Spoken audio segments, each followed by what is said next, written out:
Good evening, everybody. Welcome to Deutsches Haus. I'm Juliane Campfield, the director here at Deutsches Haus, and I'm happy to see you and welcome you to our event Talking German with Ben Schott, Eric Jarodzinski, and Tim Moore tonight. I want to tell you about a little experience I had this weekend, which will at some point tie into tonight's theme. Last week, a German journalist asked me if German is now considered cool among New Yorkers. Okay, I thought. So I was starting to ponder upon that question. I didn't quite have an answer yet. Eventually, on Sunday, I made, as many other people probably did as well, my way to a Super Bowl party. All right. So I went there. I have to admit, after many years in New York and in the US, I still don't really understand football. So I'm going there, hanging out, making conversation. I'm not really glued to the TV screen because I just wasn't very interested. Sorry to confess. Anyway, so I wander around the apartment trying to keep myself busy, and I wander into the kitchen, and lo and behold, there is a beer stein on the shelf. And it is a beer stein featuring prominently the Brandenburg Gate and Berlin in huge caps and bold letters. So it's like, wow. So I talked to the hostess and I say, so how did this beer stein get into your kitchen? And she was like, well, Berlin is so great. I lived in Berlin. I learned German. I had the greatest time there. And when I left, my best friend named Gockel, Rooster, gave me this as a present, as a goodbye present. And I was like, whoa, here's the Super Bowl, and I'm discovering this great little German thing in a Brooklyn hipster place. So I thought, okay, so there is the Super Bowl party Überraschungseffekt, as Ben Schott might put it, and he might say it much more eloquently than I do, or as Eric Jarodzinski might say, American football is good, German beer steins are better. And again, I couldn't do it quite as well as our wonderful panelists, but wanted to share this anecdote with you. And I wanted to thank Klaus Stiemeder for the inspiration for this panel and his great help putting this together. I wanted to thank Blue Rider Press, who arranged for Ben Schott's Schottenfreude to be sold here tonight at the reception desk. So it's a wonderful book, and you will see more why that is very soon. And now I'll introduce Tim. Tim Moore is a New York-based translator, writer, and editor. He has translated the German novels Guantanamo by Dorothea Diekmann, Wetlands by Charlotte Roche, and Broken Glass Park, and The Hottest Dishes of the Tartar Cuisine, both by Alina Bronsky. Guantanamo was the recipient of the 3% Award for Best Translation of 2007. The Hottest Dishes was named to Publishers Weekly's Best Books of 2011 list and the Los Angeles Public Library's Best Books of 2011, and nominated for the 2013 Impact Dublin Literary Award. And his most recent translation of Wolfgang Herrndorf's Chick, in English, Why We Took the Car, just came out this month. Please join me in welcoming our panelists.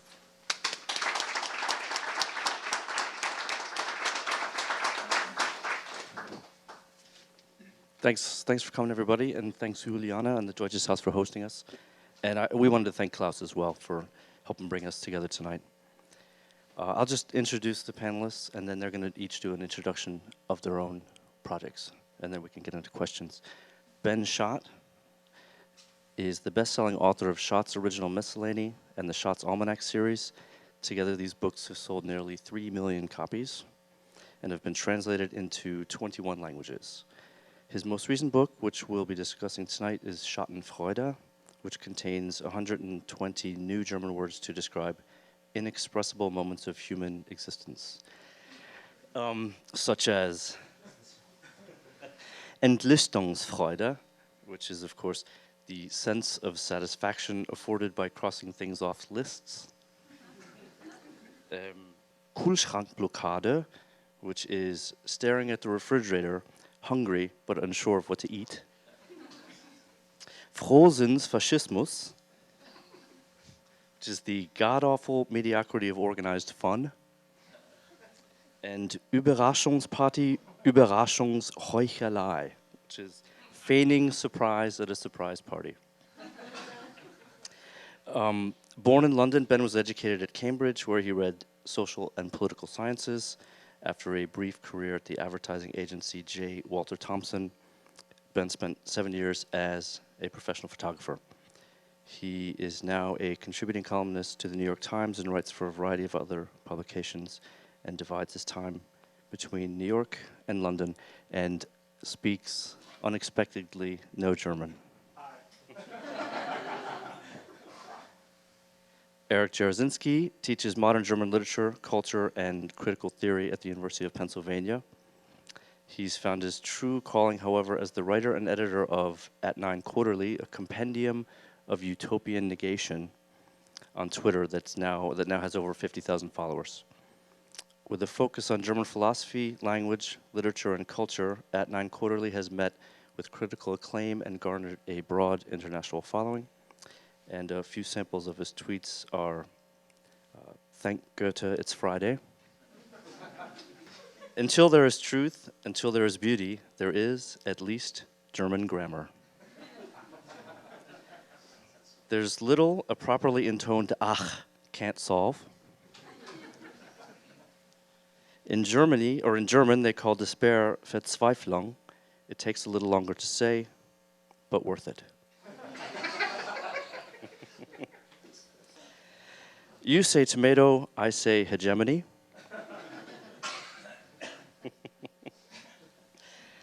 I suggest you look on the bright side of that gnawing darkness within.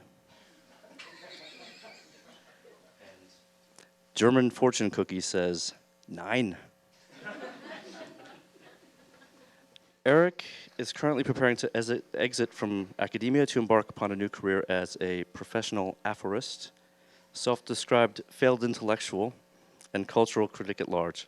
His eagerly anticipated blog, ninequarterly.com, will be launching soon, and he is currently at work on a series of books collecting his aphorisms on the German language, philosophy and literature, social media, depression, anxiety, and love. And Ben now is going to introduce his work. I'm a huge fan of Nine Quarterly. It has a sort of Lebensraum effect on my Twitter feed, slowly taking up more and more space, which can only be good in its fantastic despair. I'd like to introduce Schadenfreude for those of you who don't know, which is probably everybody here, just so it's clear why I'm here, not speaking German at all. And to do that, I have a little film, which I hope explains something of the madness within the book.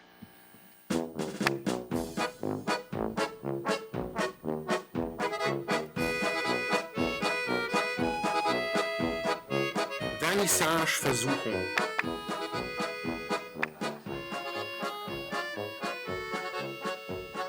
Schmutzwortsuche.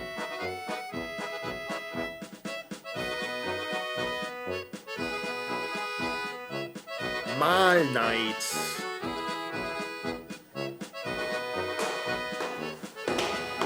Leertretung.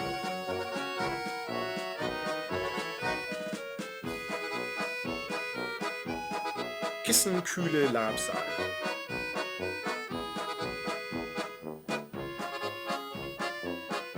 Fingerspitzentanz. Schadenfreude. New German words for the human condition. Dankeschön. It's not my bra. So that's what the book is. It's Schadenfreude, and it's German words for the human condition.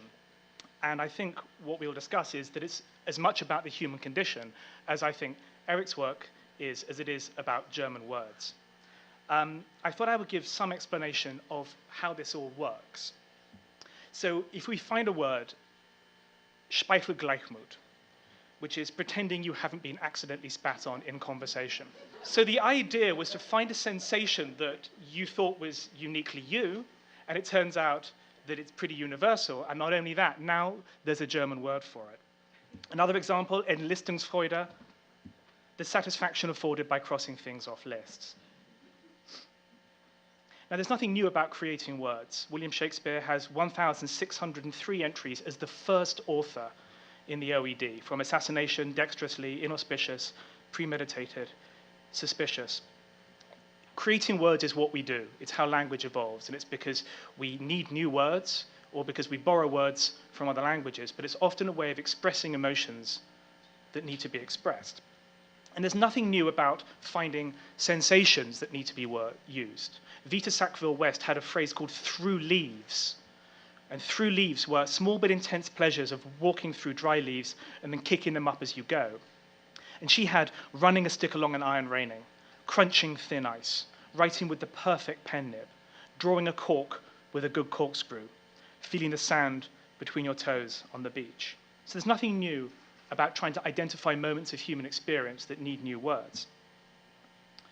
And Lewis Carroll famously created portmanteaus, chortle, frabjous, frumious, mimsy.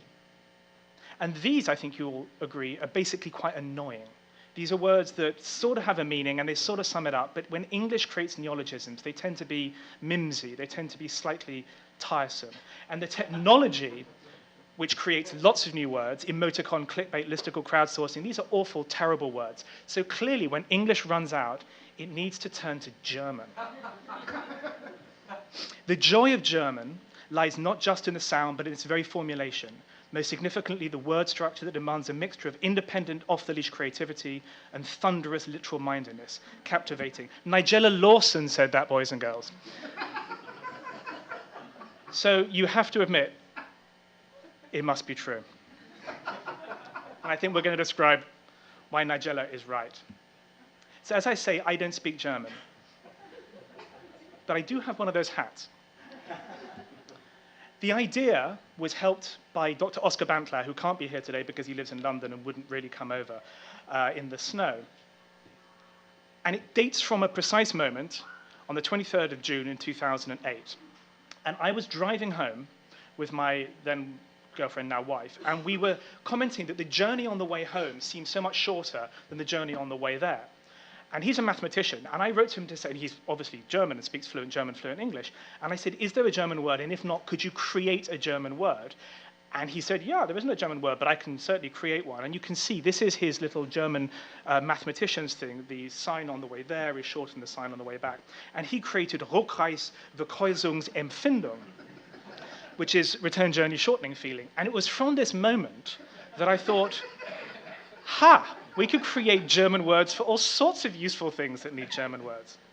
So that's how the idea came from. And it's rare, I think, for me, that I can, the precise moment I thought, this is an idea, let's do this, this could be fun. And I thought very briefly before Eric comes along, I would talk about Dornhirschenschlaf, feigning sleep to avoid unwanted sexual intimacy. Now, I thought I would describe how this comes about.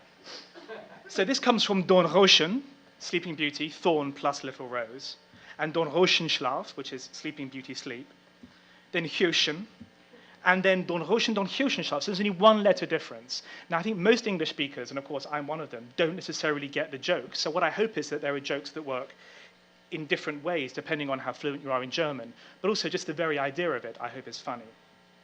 But the book is also about the footnotes. So on the right-hand side, you can see the words, and on the left-hand side, there are a whole load of footnotes to explore the fact that these sensations aren't new, they're not modern. Some of them are as old as humankind has avoided sex with each other, which is probably pretty old. And to give you one example for Dornhirschenschlaf, I found the earliest example was from 1370, so Gawain and the Green Knight. And obviously you read Middle English, but the notion is that Gawain is feigning sleep. He's in full armor, which I find quite unlikely, and he's in a four-poster bed, and the wife of his master comes in and opens the curtains for his four-poster bed, and he's like trying to pretend to be asleep, and she sits there watching him breathe in his full armor. So the point of these footnotes is to say that there's nothing new under the sun, that all these emotions, you may think this is modern, you may think this is just you. Just to go back to pretending you haven't been spat on in conversation, there's a wonderful example from Samuel Pepys, who in 1661 is at the theatre, and he's spat on by a woman while she's talking to him, and he says, but she was so attractive, I feigned not to notice. So here we go, 400 years ago, give or take, here was a man pretending he hasn't been spat on. So that's the idea of Schadenfreude. Signed copies are obviously in the foyer. And thank you very much for inviting me, and I will now introduce Mr. Nine himself, Eric.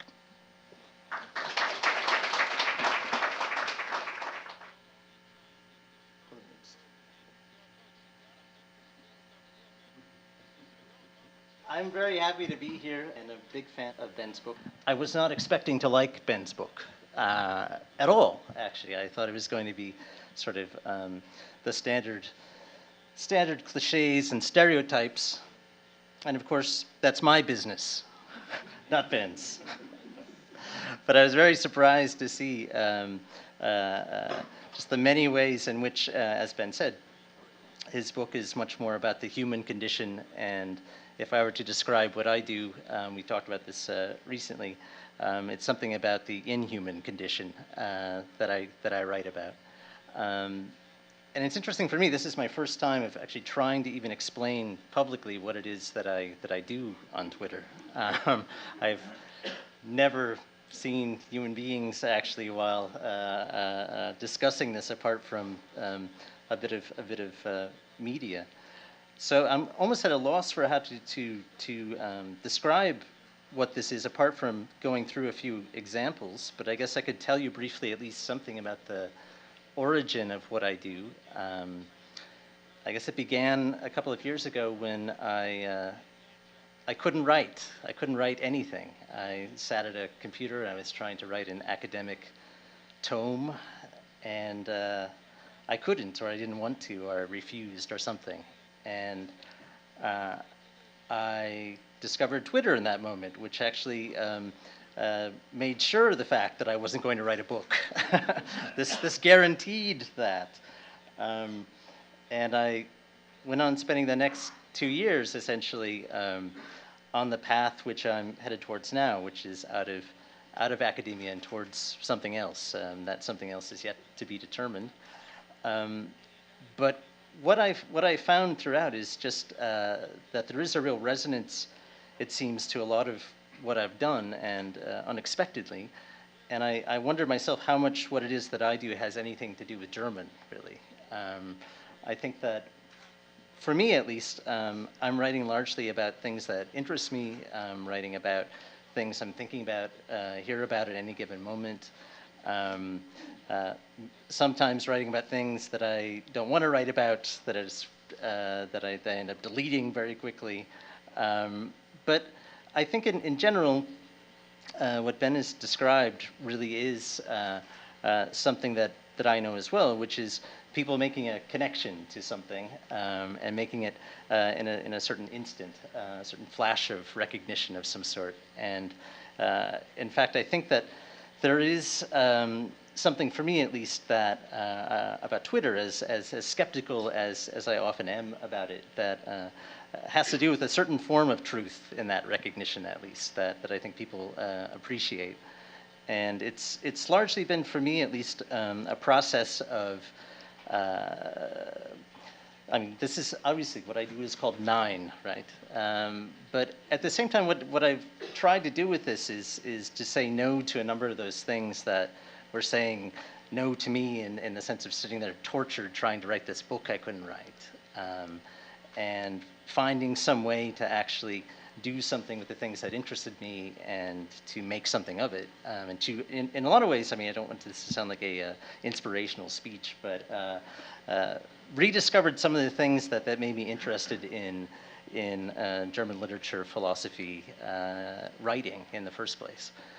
So to me, it's been a great thing, and primarily because many folks have been extremely generous in supporting what it is that I do, and I've always been surprised in many ways by that, but also greatly appreciate it. I guess I could say for those of you who don't spend most of your day with your phone writing jokes, it's a sad life, really.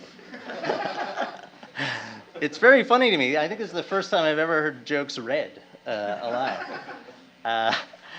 The closest I come is maybe read a joke to my girlfriend, who hates every joke I've ever written on Twitter, which I'm very grateful for. Very grateful for. It helps me. But largely, I've been trying to find a way to write for a medium, and in many ways to make the medium itself speak, or to use that voice in an interesting way. We were talking about this beforehand, about ways in which much of what I do in terms of jokes on Twitter will never work outside of Twitter. And that's actually a challenge I'm facing right now in trying to figure out how this Twitter feed can translate into old media, which is actually scheduled to do very soon.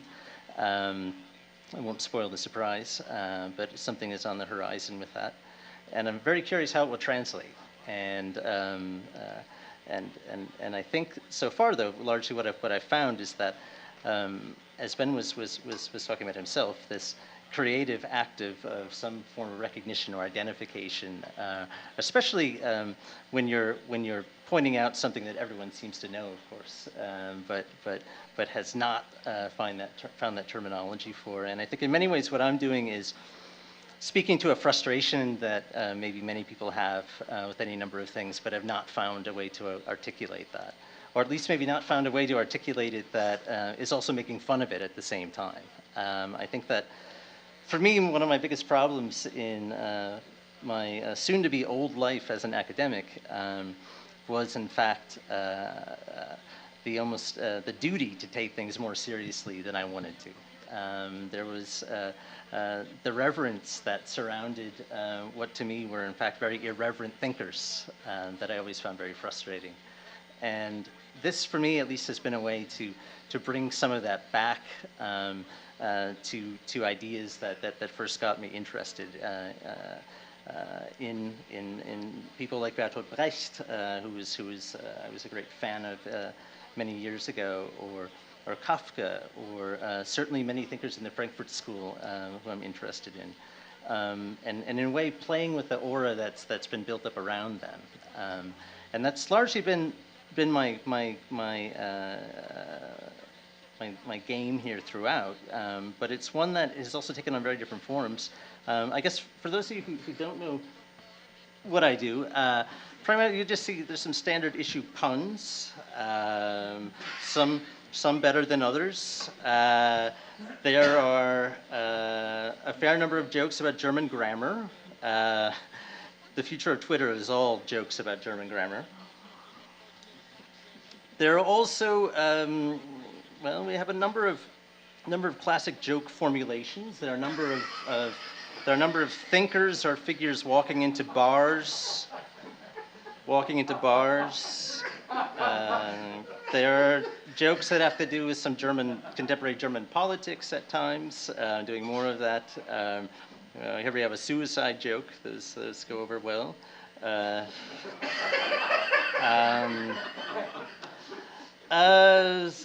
A bit of philosophy, a bit of Magritte. Those of you who follow what I do know that René Magritte and his Not a Pipe make frequent appearances in what it is that I do. There are a fair number of jokes that are simply silly or absurd, or this theory workshop kills fascists. I actually very much like myself. But largely what I've been doing is working with things that I actually take quite seriously and that mean something to me. But in a way, I'm trying to foster a certain irreverent spirit about them that I actually think does more justice to them in many ways than kind of an academic fealty to them. Someone is enjoying the jokes, I can see. But the last thing I'll say, just by means of talking about what it is that I've been doing and sort of the reaction to it, and that we'll talk about it a little bit more soon, but is simply that of there has been a great deal of interest in exactly this question I was introduced in the beginning: is German cool, right? And I think that our discussion will go to that. But it's been very strange to have found myself in the position of someone who's to comment on that. My first answer is typically, if you're asking a middle-aged, failed intellectual if German is cool, it probably is not, if I'm the authority. But Ben and I have talked to many of the same people over the last weeks, if not months, about this. And I think, though, it does speak to something very real, if nothing else, to a very real desire to have that confirmed in the affirmative. But I think it also speaks to something else that I've been having a very hard time getting a handle on actually myself. And I'm hoping that our discussion tonight will help me do that. It will certainly give me something pithier to say the next time I'm asked to comment on this question, besides talk to my colleague Ben Schott. Okay, so with that, I'll hand it over to our discussion.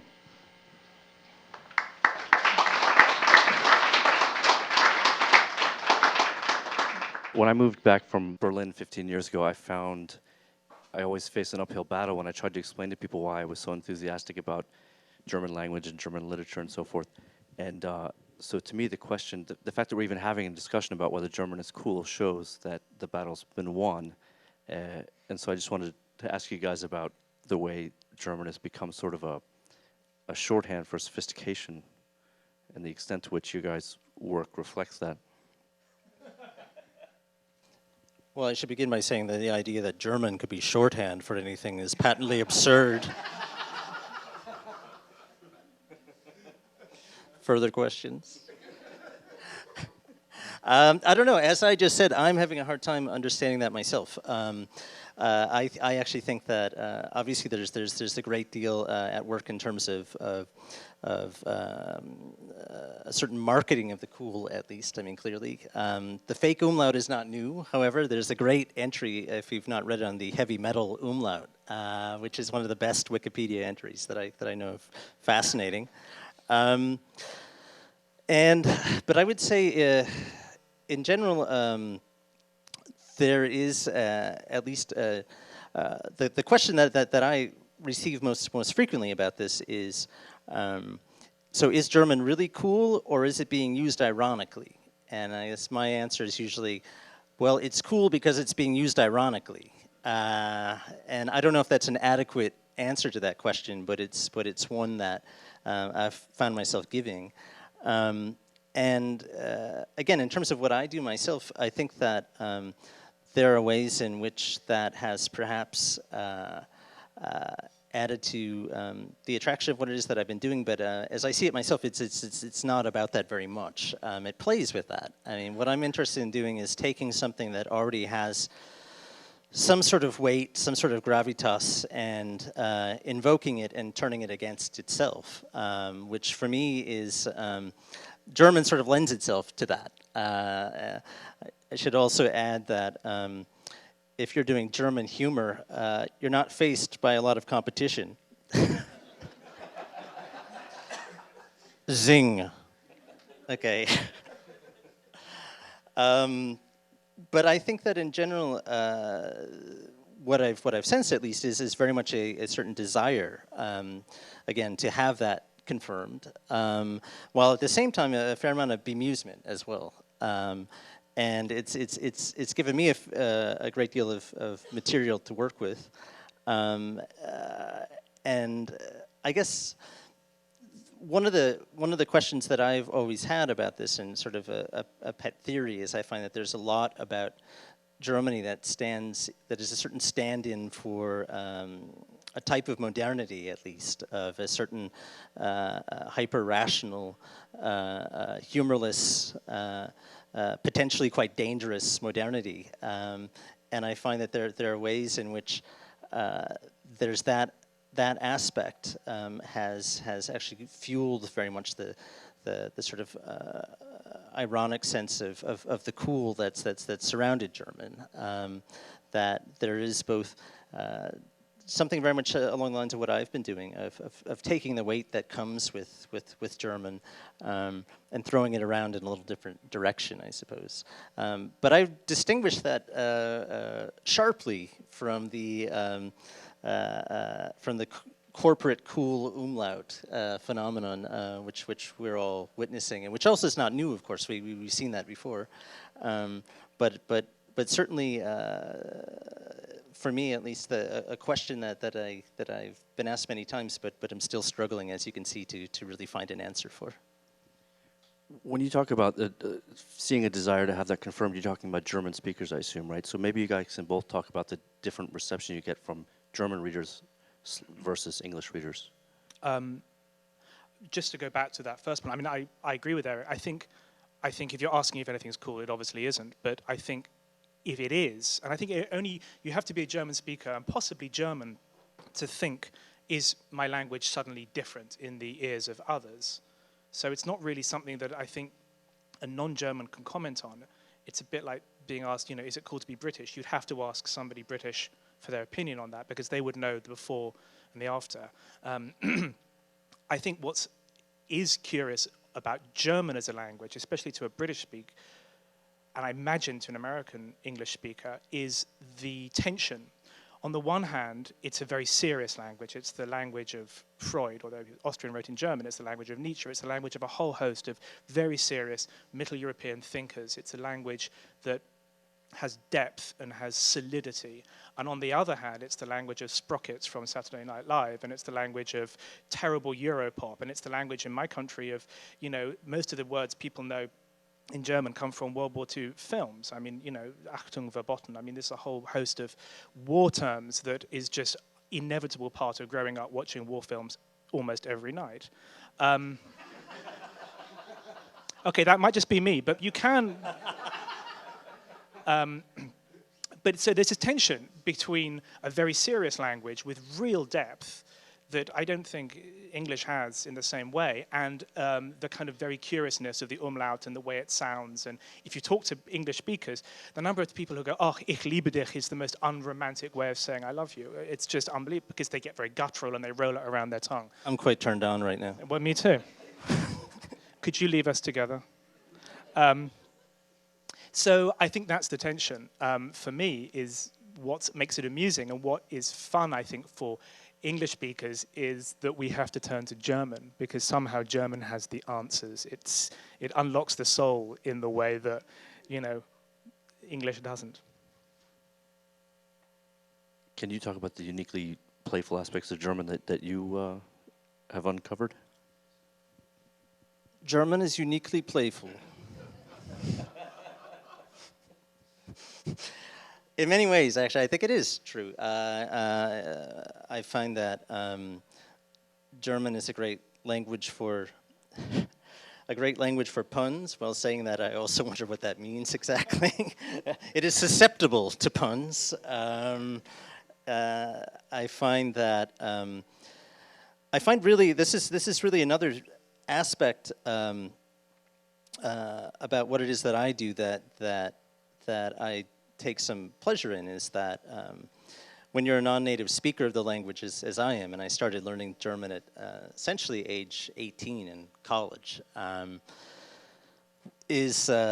never have a native speaker's pronunciation, for instance. I'll never, as much time as I spent in the language, I'll never be a native speaker. And in this role as professor of German, assistant professor of German, soon to be former assistant professor of German, one has a certain sense of inferiority in some ways in terms of the language, of never being able to do it quite as well as you would like to.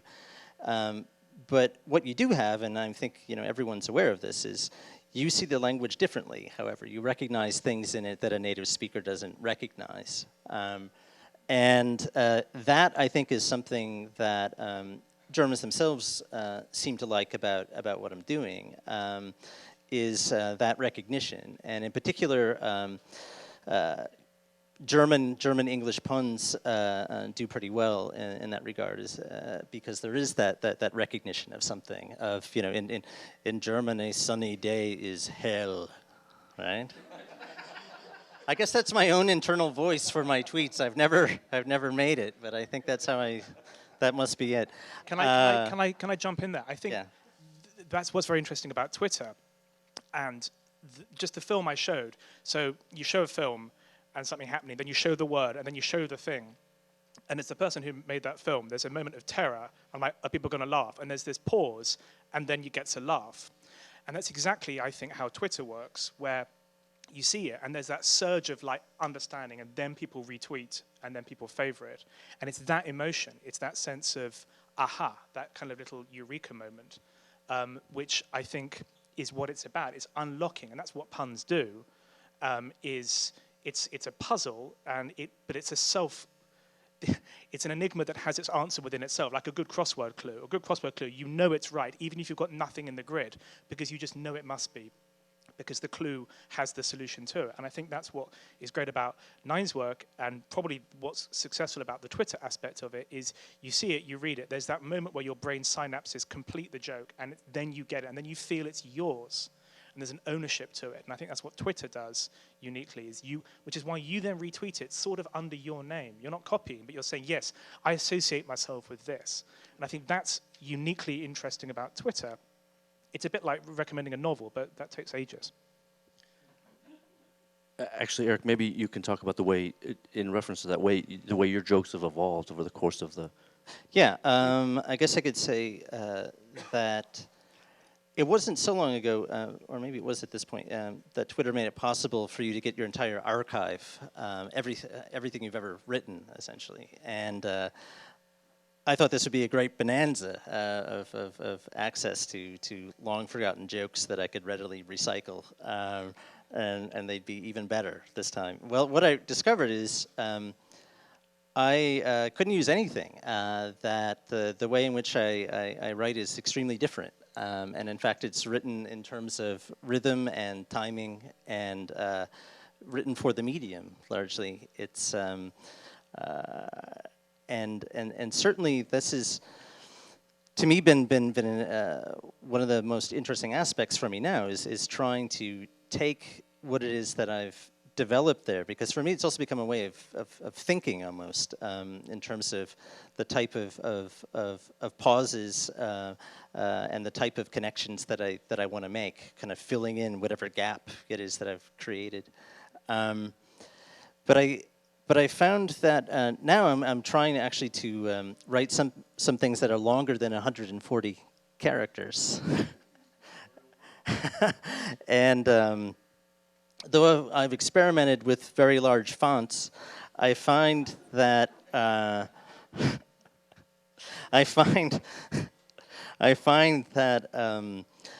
much does actually translate into something longer. A couple of weeks ago, I wrote something which was probably the longest thing I've written in 3 years, and it was maybe, I guess it was 3 pages long, and it was interesting for me to see ways in which I found myself kind of taking something that I internalized in terms of academic prose and writing extremely long sentences, if you believe it, long sentences in that writing, and translating it into something that is in many ways more my own, and something that I think is a craft and something that I've developed and enjoyed developing. And my hope now, I guess, is taking some of those lessons learned from Twitter, because certainly some things are due to the medium, right? And it's hard to replicate the effect. But some other things are simply thinking about writing in a different way. And I'm hoping that will translate into some other forms. But my experiments with it so far have been encouraging. Not great, but encouraging.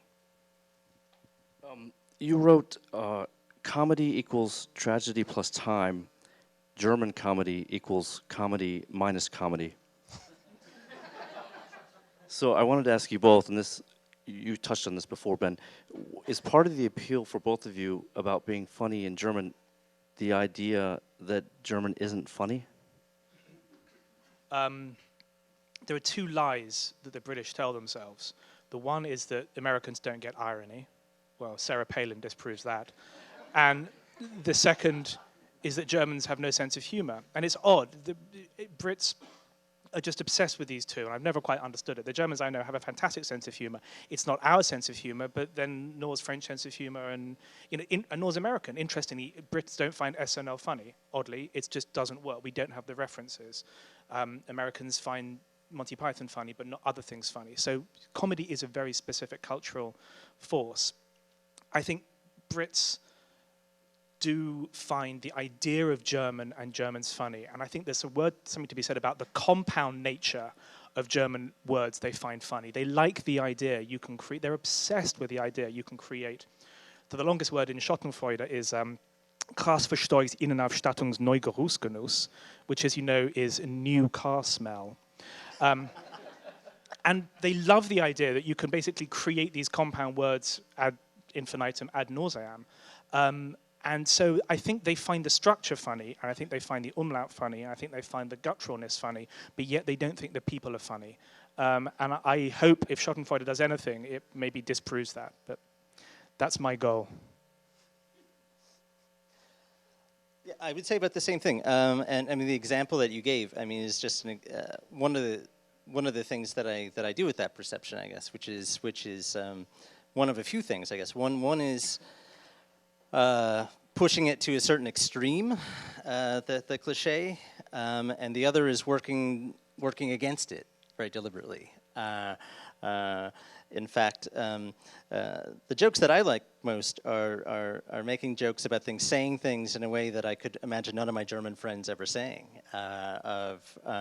Essentially, I think one of my early jokes was, what is it? Something like, is German too harsh, or your ears too soft? Something like this, and it was. And those are the kind of things that I actually found quite amusing, to me at least, because it was also speaking to, in a way, I think, a German internalization of this expectation as well, and countering that. But in general, yes, I think that's where a lot of the humor comes from, is the expectation of humorlessness, obviously there's a tradition of the deadpan, right, and it's hard to get any deader in some ways than the presentation, you know, that I'm going for with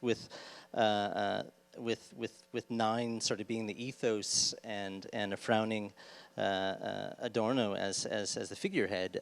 It comes essentially with that notion of humorlessness, and many of the jokes I think would not work without the visual aspect of the avatar next to it.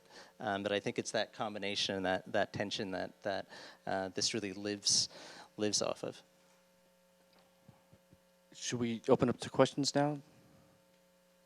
Ben, I've enjoyed your miscellanies. I wanted to know, if you have like lots of reference books? Are you in the main reading room of the New York Public Library pulling out obscure grammars and things like that? I've wondered where you get all of that really interesting information. I do go to libraries. The first 3 books I wrote were basically written in the British Library, the new one in King's Cross in London, and I've been to the Rose Room of the New York Public Library. I go online a lot more now, only because Google Books is a problematic venture and I have mixed feelings about it, but there's a vast amount that you can see. And it's not cheating. I think people sort of think the internet is cheating. It depends what you look at. If you go to the British Library, you can get 11 books at your desk. I don't know what the number is now. And there are a number of times I've got 11 books and I've gone through them in 4 minutes and I'm like, well, these are all terrible. And you've got to wait another 5 hours till you get your next book. So online, you can at least skim through and read and read and read. And there's that aha moment, as you know, in research. It's like walking through treacle and suddenly you see it. So I've kind of been old school and modern, and they both work. It kind of depends what mood you're in. And sometimes you want to sit with real books, and sometimes you want to just couch surf and just let your eyes, you know, survey the online hordes. I have been known to go to libraries. I hope not to in the near future. It's the other people in libraries that really do it. There's someone right at the back.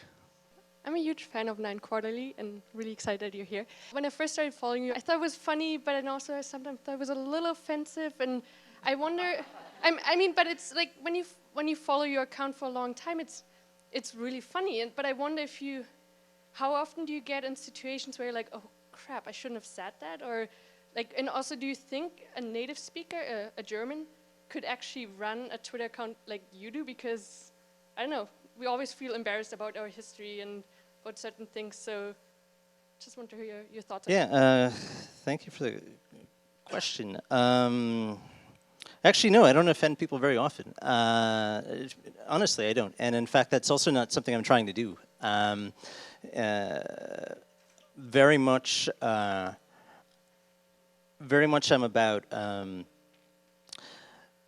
making a joke, but that joke is also at my own expense. That's how I feel comfortable making a joke.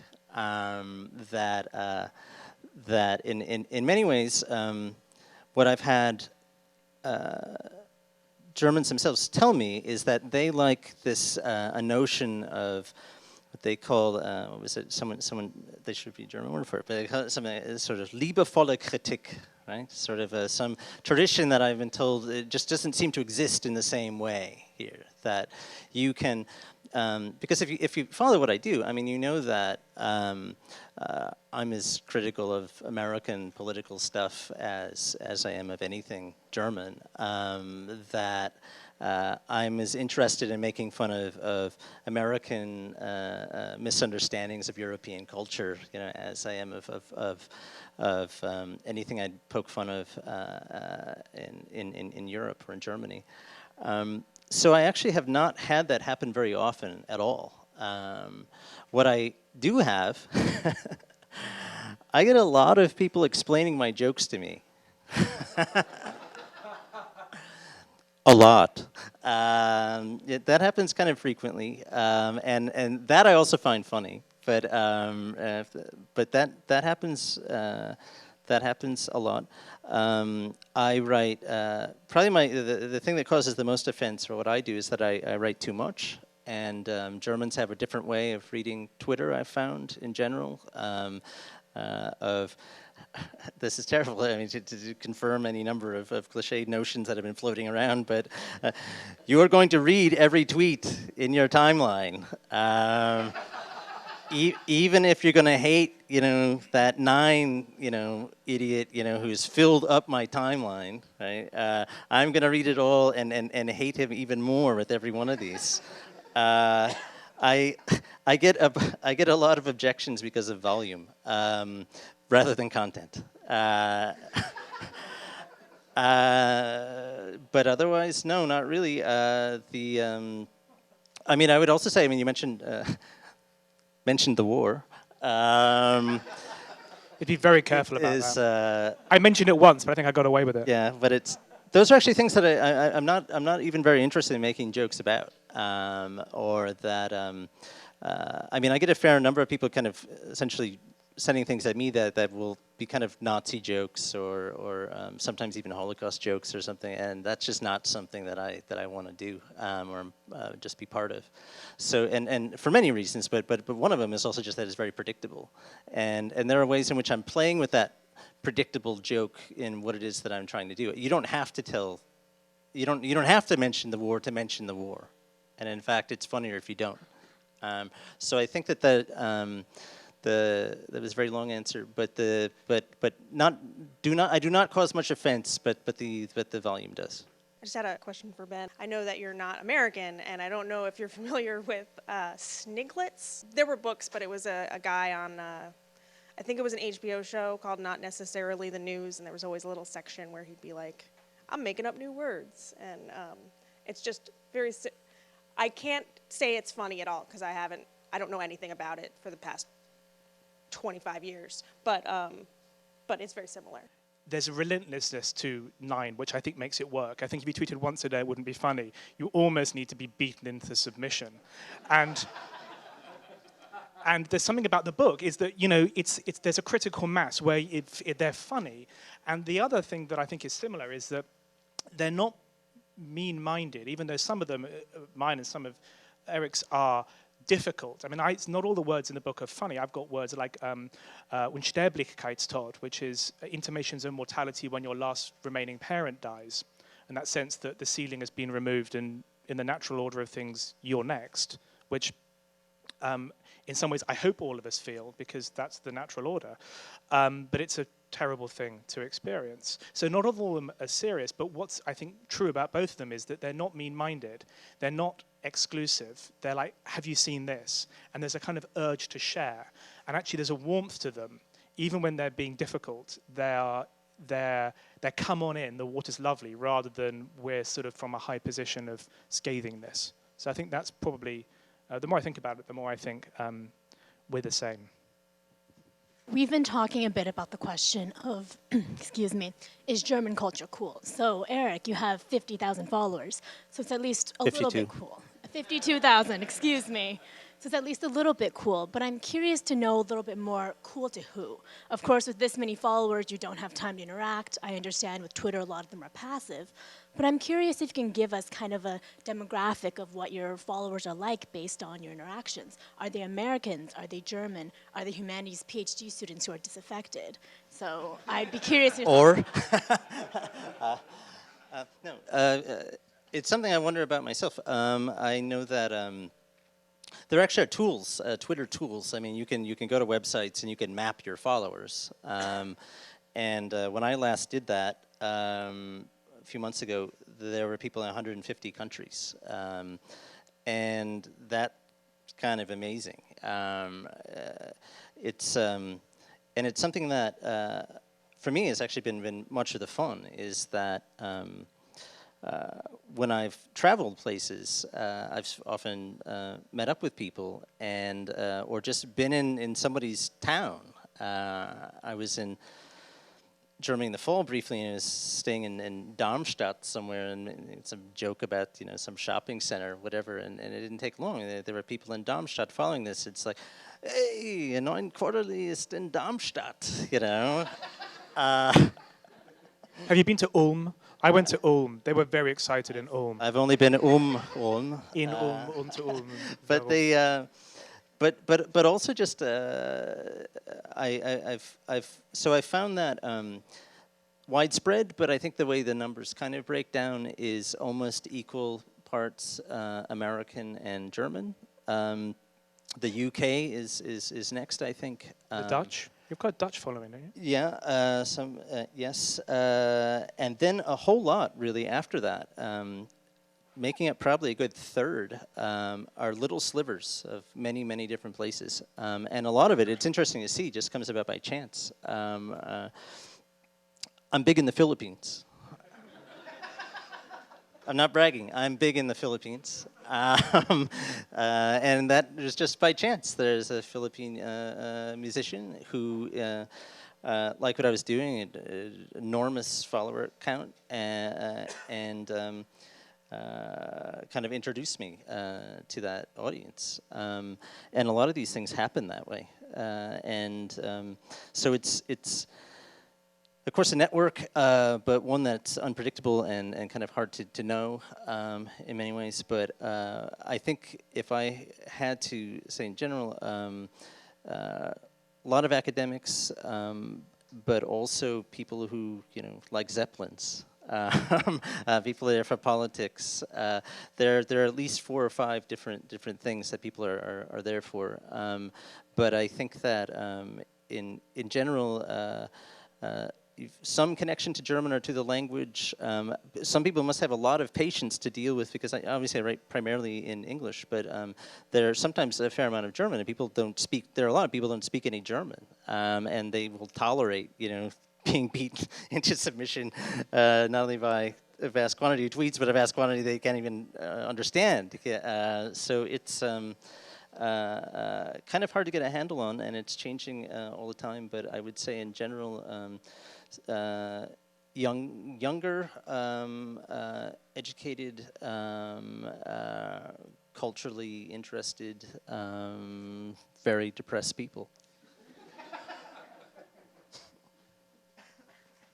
Ben, when you started working on the words, did you set yourself a goal in terms of, I want to reach that many words? Did you just start working on them and just kept going to a certain point, then edited them down? And then what turned out to be your guiding or organizing principle for the order of presentation in the book? And how did you decide on the design, like the fonts and the principle with the marginalia on the left? And I'm just curious about that. Well, unusually, I typeset all of my books. In fact, I typeset all of the work I do. So all the journalism I do on InDesign, and then I supply as PDF. So the initial thing was creating the structure of the book, which is why it's this odd, long, thin shape. Obviously, the book needs to be long and wide because German words are long. And then it's a question of, well, how many do you have? And then I wanted the footnotes, and the footnotes are essential. For me, the footnotes are the stuff I enjoyed most, because there's this kind of down this rabbit hole of research in the library or wherever, you kind of one footnote leads to another. So that was enjoyable. So the design in terms of so I'm facing you, so 3 words here, and then the footnotes right into the words, was a curious design and not one I'd seen before, but it took me a long time to realize that. In terms of the number of words, well, there are 2 things. First of all, books have extents. They're bound in 32 pages or 64 pages. So there's a certain number of pages. And then there's also, which ties into Nine and his output, as it were, is that there's a critical mass where it works. If there were 20, it wouldn't be funny. If there were 400, you'd be like, okay, I get the joke. And there's a moment where you go, this is it. This is the funny. And I wanted to have a mix of very frivolous and very serious, and I wanted to have things that sort of summed up what the whole human condition, from being a child. There's one of the words is going back to your old school and seeing everything is so small, and that's a feeling we've all experienced, all the way through to some of the more sad ones about death or praying to a God you don't believe in, which I think probably many of us have done. So it's a question of like the span of human existence. And then the typefaces were quite carefully chosen. I wanted it to be black letter. Some people find it very hard to read, and it is, but that was part of the joke, and also part of the depth of it. And then choosing black letter fonts. There's a lot of black letter fonts out there, so you have to choose those. The German publishers, because the book is actually published in German in Germany, which is completely preposterous. And they were translated. It's completely insane. And they were slightly cautious about having silver embossed black letter on the cover of a book, but it seems to have been okay. But this was a question. They were like, well, is this something that we can do? So for me, the design and the red type and making it look pleasing. And I don't know if you remember, very briefly, the words, the German words, are against these thin rules. I don't know if you remember from the thing. This actually comes from my maternal grandfather's Berlin school reports. When he was at school in Berlin, they would put all the grades in beautiful copper plates, and they do it along these little thin lines to stop the children forging, like crossing out a thing. So you could see, it was an anti-forgery. So kids couldn't change their grades. So that was where I got the idea from. So there's tiny little kind of like moments of my German past in there just to amuse me. It's incredibly hard to create good puns, and I wonder how, using your Dornröschen pun, how you actually get to a pun in a language you don't understand. I work with a very funny German, and there are certain words where actually Dornröschen was one where we talked about it and we discussed it, and then he said, listen, you just got to trust me on this. This works, and you're like, okay. And then he explains it, and then I get why it works. And then there are some where by 120, by the time we sort of worked on this for 2 or 3 months, I was coming up with ideas. I mean, Brillen, Brillans. He's like, oh yeah, that we could do that for that moment where you put on new glasses and suddenly everything seems so wonderfully clean and clear. So by the end of it, I was sort of getting into it, but you do need to have someone who is a native speaker, because some of the subtleties, and it was fun. I mean, it was really fun going backwards and forwards, because sometimes I wanted a really long word, sometimes I wanted a short word. Some of my ideas just didn't work, and it was a fun game working with someone else. And also, first time I've really collaborated with anybody, and so it was really enjoyable, and it made it better because he's a funny Bavarian mathematician. That's tautology. They're all funny Bavarian mathematicians. I'm sorry. Where can I get one of those 9 quarterly coffee mugs? Actually, where can I get one of those 9 quarterly coffee mugs? Maybe in the near future. There was a brief experiment with merchandising that I became uncomfortable with for no real reason, except that I was tired of selling coffee mugs. I could use the money, but it'll probably start again sometime soon, though. But if you were one of those people who was beaten into submission so far that you bought merchandise, it is somewhat limited edition. So you've got that much anyway. But probably at some point, but I'm not sure. There actually is, but it's actually kind of a real concern for me because. Yeah, I mean, numbers are great and so on, and it's good to have an audience. For me, it's quite interesting to see someone who's been reading about the culture industry for so long to find yourself in or as the culture industry is an unusual feeling, you know, that's why in selling this stuff, you know, they were all positioned as jokes, Marxist jokes about commodities, essentially, where used to advertise, the merchandise. But that is something that for me, popular certainly has its advantages, especially if you're maybe trying to make a career out of it in some form. But there is also something in that means something to me and means something very real to me. And there are only so many coffee mugs you can see before you think, you know, that might not be as real as you want it to be anymore. So something like that would be the answer soon, perhaps, if I can stomach it. When I've been reading Nine Quarterly, I notice a sort of recurring theme is what I could call the trope of the depressed philosopher, or the natural inclination of the philosopher to despair. And I guess I would be interested to hear your opinion on whether those of us already inclined by nature to angst and despair are drawn to the humanities, or if it's our study of the humanities that brings us to angst and despair. That's a fantastic question. I've been working on it all night.